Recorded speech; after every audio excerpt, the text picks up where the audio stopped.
Welcome back. Formula ఈ race కేసులో నేడు ఈడీ విచారణకు బిఎల్ రెడ్డి హాజరయ్యారు. ఈ క్రమంలో ఈడీ అధికారులు ఆయన స్టేట్మెంట్ ను రికార్డ్ చేయనున్నారు.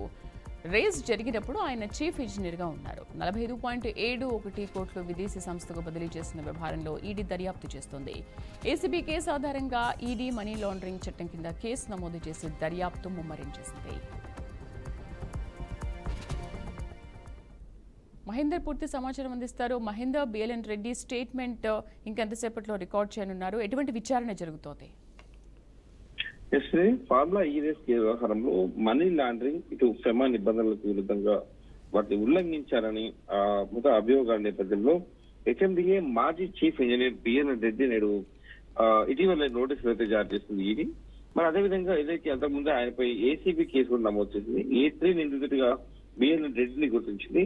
ఈ క్రమంలో నేడు ఆయన ఉదయం 10:30 గంటలకు దాదాపు 10 గంటల 15 నిమిషాలకు ఈడీ కార్యాలయానికి హాజరయ్యారు.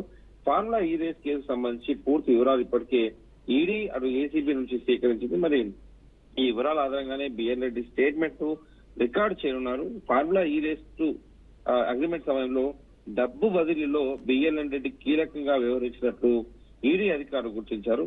మరోవైపు ఇదే కేసు సంబంధించి సీనియర్ ఐఏఎస్ అరవింద్ కుమార్ కూడా నేడు ఏసీబీ విచారణకు హాజరు కానున్నారు. So municipal administration and urban development principal సెక్రటరీగా దానకిషోర్ ఇచ్చిన స్టేట్మెంట్ ఆధారంగా ఆయన ఏసీబీ అధికారులు అయితే విచారించున్నారు. అరుణ్ కుమార్ ఏసీబీ రెండు కూడా విచారణ చేయాల్సిన నేపథ్యం కనిపిస్తుంది. వీరిరువురు ఇచ్చిన స్టేట్మెంట్ల ఆధారంగా విచారించనున్నారు. తర్వాత దీంట్లో ఈ కేసును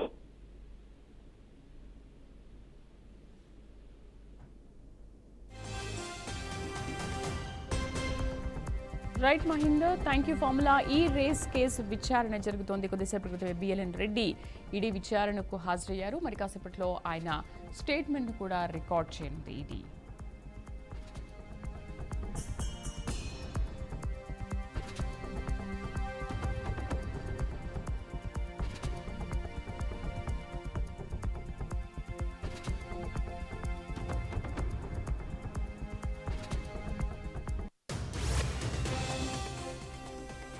రైట్, ఫార్ములా ఈ రేస్ కేసులో నేడు ఈడీ విచారణకు బిఎల్ రెడ్డి కొద్దిసేపటి క్రితమే హాజరయ్యారు. ఈ క్రమంలో ఈడీ అధికారులు ఆయన స్టేట్మెంట్ ను రికార్డ్ చేయనున్నారు.